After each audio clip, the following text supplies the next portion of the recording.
Soup P low, सर्दी में गरम गरम सूप पी लो। कैसा सूप बेचती हो? मिक्स वेजिटेबल सूप है और क्या? और स्पेशल मशरूम सूप है बाबूजी। अरे वाह, गर्मा गर्म मशरूम सूप। मुझे तो मशरूम सूप बहुत पसंद है, दे दो। और मुझे जल्दी से मिक्स सब्जी वाला सूप दे दो। गरम गरम सूप पीने से ठंड से कुछ तो राहत मिलेगी। शीतल एक गरीब सूप बेचने वाली थी। पिछली गर्मियों तक तो शीतल अपने ससुराल में अपने पति उमेश के साथ ही रहती थी।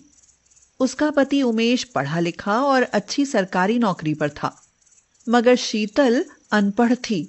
जबकि अनपढ़ होते हुए भी वह बहुत ही समझदार और हर काम में निपुण थी, लेकिन फिर भी उमेश के मन को वह जरा भी न भाती थी। एक बेटी का बाप बन जाने के बाद भी वह शीतल से रोज लड़ता झगड़ता रहता था। शीतल, अरे ओ शीतल, कहाँ मर गई? टिफिन लेकर आती है या नहीं? अरे बिना टिफिन के ही ऑफिस जाऊं? ये लो टिफिन उमेश। ये क्या, अनपढ़ कहीं की। इस टिफिन की शक्ल तो देख, कितना आटा लगा है इस पर। आटे के हाथ थे इसलिए थोड़ा लग गया होगा। लाओ मैं अभी साफ कर देती हूँ। बस बस रहने दे, अपने इस टिफिन को अपने पास ही रख। मैं लंच किसी होटल में कर लूंगा, गंवार कहीं की। यह कहकर उमेश बिना टिफिन के ही ऑफिस के लिए निकल जाता है। एक दिन की कहासुनी होती तो शीतल शायद कुछ महसूस ना करती, पर यहाँ तो यह रोज का मामला था। बेचारी शीतल, वह हर समय रोती सिसकती रहती थी। पता नहीं माँ बाप ने क्या सोच कर मुझे इसके साथ बांध दिया। मैं इनके लिए कुछ भी कर लूं, पर ये तो कभी खुश होते ही नहीं।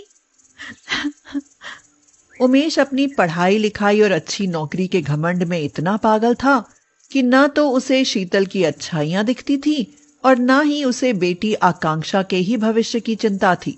उसे तो माँ बेटी दोनों ही कांटे की तरह चुभती रहती थी। इसीलिए एक दिन वह मन ही मन सोचता है, इस अनपढ़ जाहिल औरत के लिए अपनी जिंदगी क्यों खराब करनी भाई? क्यों ना मैं इसे घर से निकालकर किसी पढ़ी लिखी लड़की से शादी कर दूं। अगर मैं ऐसा करता हूं तो ही मेरी जिंदगी में कोई खुशी आ सकती है। बस यही बात मन में आते ही उमेश शीतल को घर से निकालने का फैसला कर लेता है और फिर एक दिन उसे धक्के मार कर घर से निकालते हुए कहता है, अब तू और तेरी बेटी इस घर में नहीं रह सकती। इसे लेकर निकल मेरे घर से, और आज के बाद इधर देखना भी नहीं, समझी? अरे आकांक्षा आपकी अपनी बेटी है, इस पर तो कुछ रहम कीजिए। अनपढ़ गंवार कहीं की।